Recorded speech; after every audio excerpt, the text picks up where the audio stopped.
Power rankings are just what they are. They're power rankings. They don't mean anything. They mean as much as my hair does right now.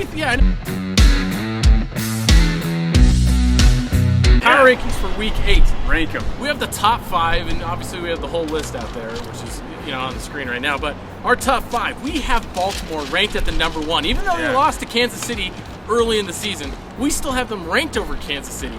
And the reason is, Mike, I'll let you explain further, but when you put up consistently an average of 400 plus yards over your opponents, how do you not have them at the top? If anybody doesn't have Baltimore at the top of their rankings right now, they're lying to you. Lying. I think that where Baltimore ends up at the top of the power rankings is that they look like the most dangerous team right now. I mean, the run game with Henry is ridiculous. Lamar Jackson just threw 5 touchdowns the other day. It's just a nasty, nasty team. Now, I mean, as you mentioned, they lose the head-to-head.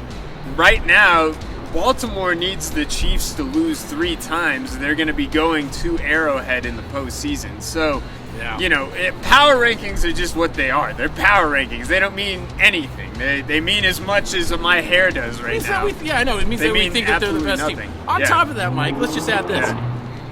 Baltimore right now looks like the opposite of Carolina. Baltimore looks right now the opposite of Cleveland. Everything that is Cleveland, Baltimore is not. And everything that Baltimore is, Cleveland is not. That's very accurate, I would say. Yes, well, we'll get on to that in another segment. But yes, Baltimore right now does look like the best team in football. With that said, after that, we have Kansas City number 2. I think that's undisputed. They're 6-0. They're hard to put any other team above them. After that, in the 3rd spot, Mike. This one is a toss-up, in my opinion, between Kansas City. You got to put Kansas City number 2 because they haven't lost a game, but Detroit is playing out of their minds. They might have one of the best running backs in the game right now in David Montgomery. The defense is kind of questionable. That's actually kind of been where I think that they've had some injuries and they've been fallible, but Detroit looks really good. It's hard to believe that during the Jared Goff trade, Detroit got the better end of the long-term end of that deal. Yeah, I think it'll go down being a good trade for both teams, though, Dirk. The Rams got a Super Bowl out of it, so it ends up being a win-win for both teams, which doesn't happen very often. But yes, you're right. I always thought people were too hard on Goff during his Rams tenure anyway. I mean, he got the team to the Super Bowl. He was a solid quarterback in Los Angeles, but now I think Detroit is positioned. I mean, there is so much talent at the skill positions on offense. It's an opportunistic defense, but Dirk, the one area that I do feel looms large for them is losing Hutchinson. Obviously, as it goes into the postseason, that's an area where you really wish you had one of your best players. But we still have a long time to go to the postseason, and there's no telling what everyone else's health is going to look like.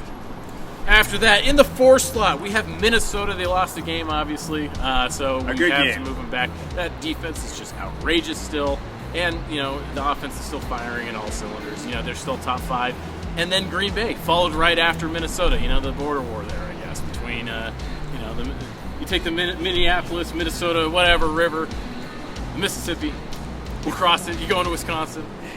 The geography is, it's strong right now.